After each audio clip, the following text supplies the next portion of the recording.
Hi. The moment it left her mouth, I knew everything had changed. It was during the third round of toasts, her father's 60th, an event she'd obsessed over for weeks. I'd played my part, organized vendors, confirmed RSVPs, even negotiated with the venue when costs ran high. Not because I cared about parties, because loyalty mattered to me, and until tonight, that included loyalty to her family. The ballroom was warm with too much laughter and wine. A few hundred people, her relatives, her father's business associates, longtime family friends. I watched her glide through the room, hand on shoulders, cheek kisses, the image of charm. Then the microphone passed to her. She smiled, standing just left of the stage lights. "It's been an incredible evening," she began, her tone polished. A few warm stories about her father's dedication followed. Mild applause. Then came the pivot, quick, sharp. She raised her glass toward the crowd. "You know," her voice shifted, playful, "not everyone here is a real man." Light laughter. Some chuckles. Too many eyes turned toward me. The pause was deliberate. I caught her glance. Not a mistake, not a slip of the tongue. A precise little cut, designed to land. I smiled, lifted my own glass slowly, met her eyes without blinking. Inside, something irreversible snapped into place. The warmth, the loyalty, the patient efforts, gone. Not rage.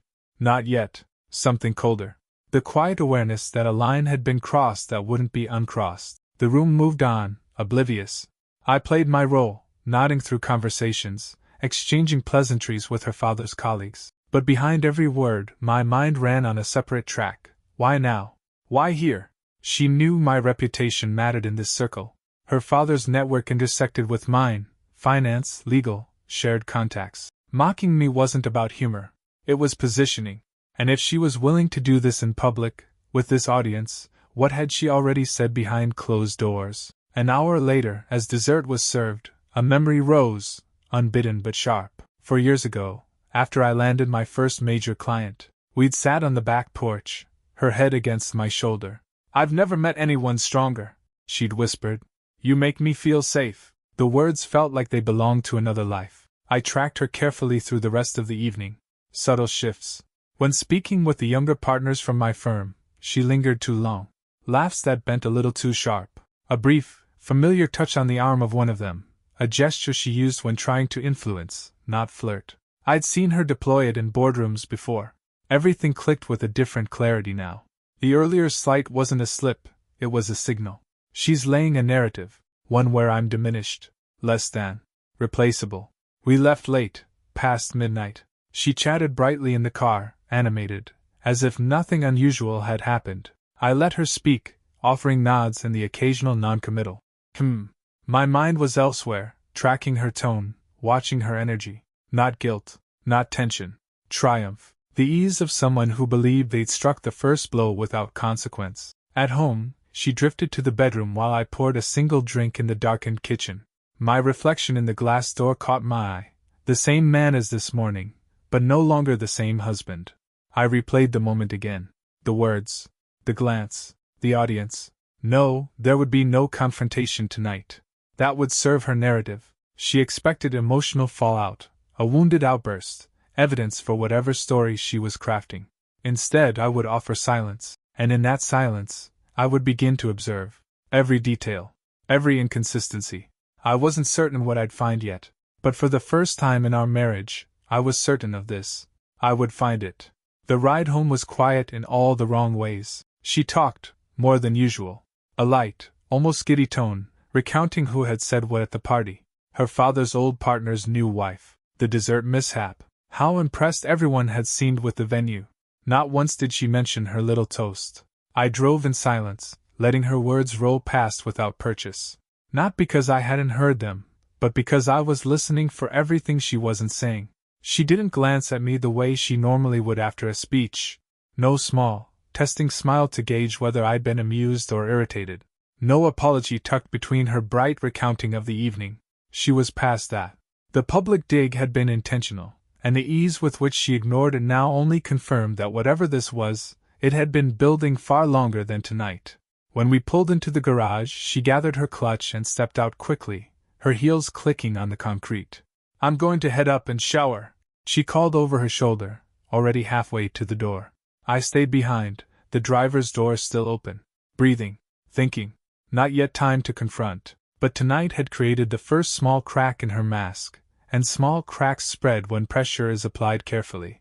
I reached into the back to retrieve my jacket. She had borrowed my car earlier in the day to run a few errands. I hadn't thought anything of it then. When I opened the trunk to check for the umbrella she often forgot, something caught my eye. A valet stub. Silver embossed. Regency Club. Private parking. I frowned. Lifted it. The date was today. The Regency Club wasn't one of her usual haunts. It wasn't a restaurant or shopping center. It was an invitation-only business lounge and private bar, the kind frequented by high-end legal professionals, investors, and consultants. Mostly male. And notably, not a place she'd ever mentioned. She hadn't had any errands in that part of town, and she hadn't had any reason to take my car there, unless she didn't want her plates seen. I folded the stub slowly, slid it into my inside pocket. In an instant, the public dig at the party recontextualized itself. It wasn't a moment of thoughtless cruelty. It was the start of a pattern, or more likely, the first visible tip of one already in motion. The question now wasn't if something was happening. It was how far it had gone, and how far she intended to take it. Upstairs, I found her already in bed, damp hair spread across the pillow. She looked up and smiled easily. "Fun night, huh?" I met her gaze, forced a faint smile of my own. "Yeah, interesting crowd." She laughed softly. "You're always so serious at these things. You need to loosen up." I watched her for a moment longer, then turned away to hang my jacket, carefully removing the valet stub first and placing it in the locked drawer of my study. When I returned to the room, she was already rolling onto her side, voice muffled in the pillow. "Good night, babe. Good night." I lay awake long after her breathing had evened out. The pieces didn't fit, not yet, but instinct told me they soon would. She'd underestimated me tonight. Counted on my usual restraint. Expected passivity. But that version of me had stayed behind in the ballroom. From this point forward, everything changed. By Monday morning my path was set. I hadn't slept much after the valet stub discovery. Instead, I'd lain in the dark, methodically reviewing the past 6 months. Business trips that had seemed oddly timed. Late meetings. Sudden bursts of unexplained confidence in her tone. New social circles she no longer bothered to name. The public dig had been a tell. The valet stub had been the first hard clue. Now I needed patterns, and patterns required data. The first step was simple. I controlled most of our household finances, a habit she'd once mocked as old school. But she'd been happy enough to leave it that way, until now. I spent 2 hours that morning reviewing her corporate expense reports. I had access through our shared accounting software. Nothing flagged initially. Routine work dinners, standard reimbursements. But her personal checking account, a joint view I still had, told a different story. 3 entries stood out. 2 large charges coded as networking dinner, at venues far outside her client base. 1 payment to Regency Club, dated 2 weeks prior. The club wasn't on any of her work accounts. It wasn't on her known client lists. It was an extracurricular expense, one she hadn't mentioned. I didn't move immediately. I needed more. That afternoon, I initiated casual conversations with 2 mutual acquaintances, one from her college circle, one from ours at the firm. Both were asked the same subtle question. "Have you heard much about this Regency Club? Thinking of checking it out?" Blank stares. Neither had heard of it. One admitted they thought it was more of a legal crowd hangout. Heavy on senior partners and consultants. That tracked with what I knew, and narrowed the possible intersections. It was 2 days later, at my office, that the next piece fell into place. My assistant, Rachel, sharp, discreet, and the kind of professional who heard everything, knocked lightly and slipped into my office. "Small thing," she said casually, setting down files. "I saw your wife the other day, down at that cafe near 4th. Looked like a business lunch." I glanced up. "Anyone I know?" Rachel hesitated, then offered a small smile. "Seemed to be with Mark Ellison, that lawyer from your partner circle." I kept my expression neutral, but my pulse shifted. Mark Ellison, 42, ambitious, too polished. One of those peripheral figures in our legal network, the type who cultivated connections but never earned deep trust. I'd tolerated him out of necessity.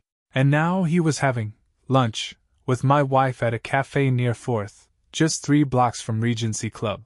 I thanked Rachel and spent the next hour in deliberate stillness. There it was, the first connective line between her secret social moves and my own professional sphere. It wasn't just casual betrayal. She was building a separate life, one that intersected, and threatened, my own professional network. A memory surfaced then, bitter and cold. Last year, after one of my firm's largest negotiations closed, she'd surprised me at the office late at night, brought dinner. "You're untouchable," she'd whispered in the conference room, hands on my shoulders. "There's no one in this city who can outplay you." Now she was moving pieces on the same board, quietly, strategically. And if Mark Ellison was involved, it wouldn't stop with private lunches. I spent that evening at home, playing the part of the attentive husband. We ate dinner. She laughed easily, told me about her day. I nodded, asked gentle questions, and learned nothing overt. But I watched her body language, the pauses, the deflections. There was no guilt in her eyes, just the gleam of someone who believed they were winning. But while she played her surface game, I was already moving beneath it. I would not confront her. Not yet. First, I would map the entire field, quietly, methodically. Because now I understood, this wasn't a simple affair. It was a deliberate campaign, and I intended to win it. By the following week, observation was no longer enough. Patterns had begun to emerge, and they pointed to something deeper than personal betrayal. It started with the investments. I'd maintained our joint portfolio through a separate advisory firm. One afternoon, under the pretense of scheduling a quarterly review, I requested a detailed statement of recent activity. The advisor sent it the same day. At first glance, the balances seemed stable, no glaring losses. But in the breakdown, one line item drew my eye. Liquidation, joint index fund, transferred to external account holder. Her name, $95,000. No discussion, no email, no note.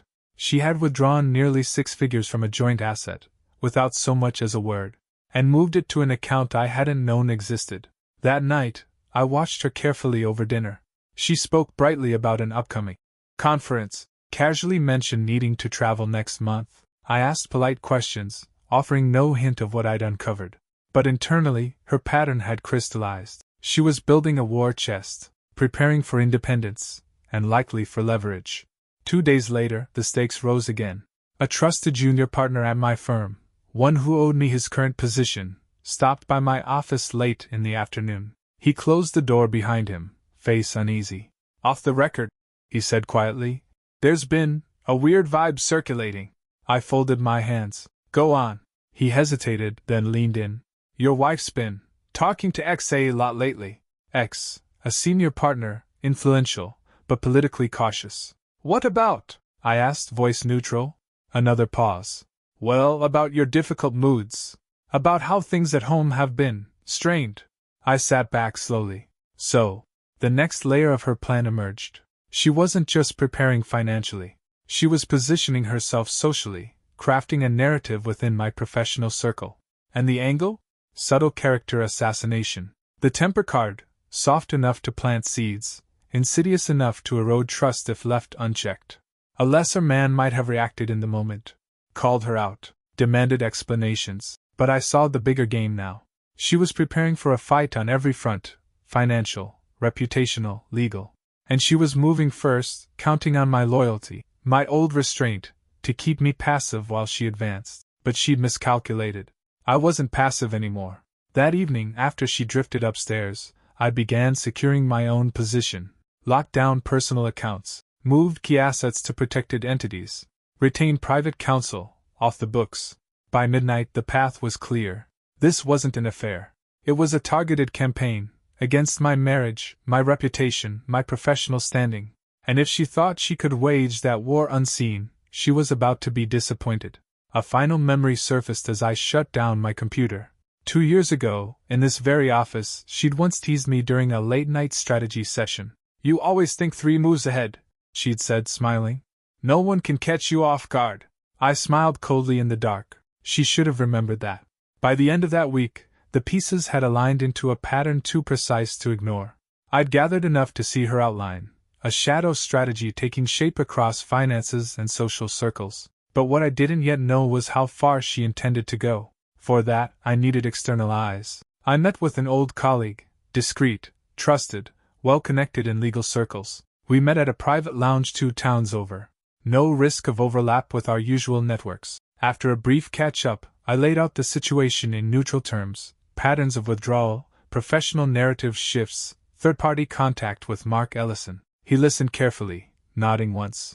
"I'd suggest an off-books check," he said. "If she's this deliberate, she's probably consulting outside your immediate sphere." He made one call. Discreet. Trusted channels only. The results came back 2 days later. A short message on an encrypted line. "She's already in contact with external counsel, competitor firm, high-end divorce specialist, reputation for aggressive narratives, especially misuse of authority angles." I read it twice, then once more. So, it wasn't speculation anymore. She was laying legal groundwork. The story about my temper wasn't just social gossip. It was part of a tactical setup, a prelude to an ugly public fight. Her likely plan: undermine my reputation internally, soft accusations whispered to key partners, force an ugly divorce narrative, creating sympathy leverage for settlement, frame me as unstable or unreasonable, to tip custody, division, and professional standing in her favor. For a long moment, I sat alone in my study, the city lights cold through the window. There was no going back now. No conversation that could unwind this. No middle ground. She wasn't just leaving me. She intended to undermine everything I'd built on the way out. Oddly, I felt no rage, no hollow grief, only clarity. That night, I began my own preparations, secured personal assets, trusts, protected funds, drafted a clean, professional narrative, in case media or firm inquiries arose.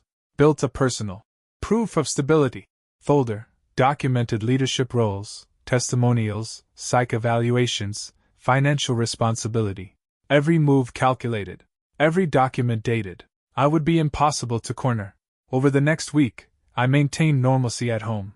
We ate dinner, attended a charity event, even hosted friends for drinks. Through it all, she played her part perfectly, the supportive spouse, the polished hostess. But beneath the surface, I saw the shifts: longer phone calls taken in private, quick glances when certain messages came through, occasional absences explained with rehearsed ease.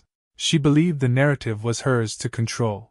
But as I filed the final documents into my encrypted drive, a cold satisfaction settled in. She'd struck first, but I would strike last. I chose the venue deliberately. It was the same hall where her father's birthday had played out weeks earlier, where she'd raised her glass and sliced me open in front of a room of allies. Now, the board was mine. The event was a formal cocktail gathering, charity-linked, but attended by many of the same names. Partners, family acquaintances, her professional contacts. A polished, watchful crowd. I arrived early. Not rushed. Not flustered. I wore a suit she'd once insisted made me look untouchable. Another deliberate choice. I spoke with key contacts first, calm, unhurried, ensuring I'd been seen in controlled conversations before she entered. When she arrived, flawless as always, in a sharp midnight blue dress, she swept the room with easy confidence. She hadn't seen it coming. Not yet. I let the evening unfold naturally. First drinks, light conversation, a brief speech by one of the hosting partners. Then, during the second circulation of servers, as the room shifted and groups mingled, I moved. Not rushed, not hesitant. I approached her where she stood near the central display, a small circle of acquaintances around her. She glanced up, eyes bright, a flicker of surprise. I handed her 2 documents, neatly prepared, unassuming in their folder. The first, deed transfer, confirming I had secured full control of our primary property, with clear terms outlined. The second, divorce papers, formally filed, served. Her smile froze. Color drained subtly from her face. She glanced down, lips parting. I leaned in slightly, voice low, clear, carrying only to her. "You wondered what a real man would do." A pause, deliberate. "He'd stop funding a liar's lifestyle. The house is yours, if you can afford it now." Before she could speak, I straightened, and turned away. No scene. No argument. No chase. I crossed the room and joined a small conversation with one of the board members, calm, engaged, entirely composed. Behind me, I felt the shift ripple outward. Conversations paused. Curious glances flickered. The public dynamic, the power balance, had turned. She remained frozen for several beats, then moved, trying to follow, to intercept. But I was already engaged, and in this room, interrupting such a conversation would only deepen her loss of face. She hesitated, calculated, and for the first time in weeks, I saw uncertainty flicker in her eyes. The public game was over. She no longer controlled the narrative. By evening's end, the word had already begun to circulate, quiet but swift. I had acted first. I had done so calmly, legally, decisively, and she had been caught flat-footed. As I left the venue that night, the same thought echoed through my mind. You struck first, but I finished it. In the days that followed, the narrative unraveled, and not in the direction she'd intended. First, the divorce filing went public. I had controlled the timing. My legal team ensured the papers were processed swiftly, with clean, neutral language. There was no emotional tirade, no accusations, just facts, indisputable, documented. By contrast, her side had been caught off guard. Without her misuse of authority angles, narrative prepared, without the slow build-up she'd been engineering, her story landed weakly, fragmented, defensive. At the firm, leadership had already been briefed, preemptively, quietly. I scheduled personal meetings with key partners before the filing hit the circuit. Presented facts, outlined the situation with calm precision. Most nodded unsurprised, and crucially, no one defected. No alliances shifted in her favor. The attempted temper narrative had failed to take root, exposed for what it was, a calculated play. Family circles reacted next. Her father's side, often wary of me, turned colder toward her, but not for the reasons she'd expected. It wasn't the affair that broke their loyalty. It was the financial deceit, the uncovered asset transfers, the silent withdrawals from joint holdings. To them, it was an embarrassment, one that rippled outward. And then the final twist landed. Mark Ellison, her affair partner, the ambitious lawyer who'd hovered at the edges of our network, had his own vulnerabilities. Unbeknownst to her, he was already under quiet internal investigation. Rumors of ethics violations, specifically improper use of insider access to client accounts. My legal contact confirmed it within days of our confrontation. Her association with him, once a presumed power play, had now linked her to a crumbling professional scandal. Within 3 weeks, Mark's status at his firm collapsed. Internal review, suspension pending formal action. Her professional credibility took collateral damage. Whispers, reduced invitations, eyes now watching too closely. The divorce proceedings moved in my favor, neutral terms upheld, her financial plays exposed. Thank you for watching. Bye.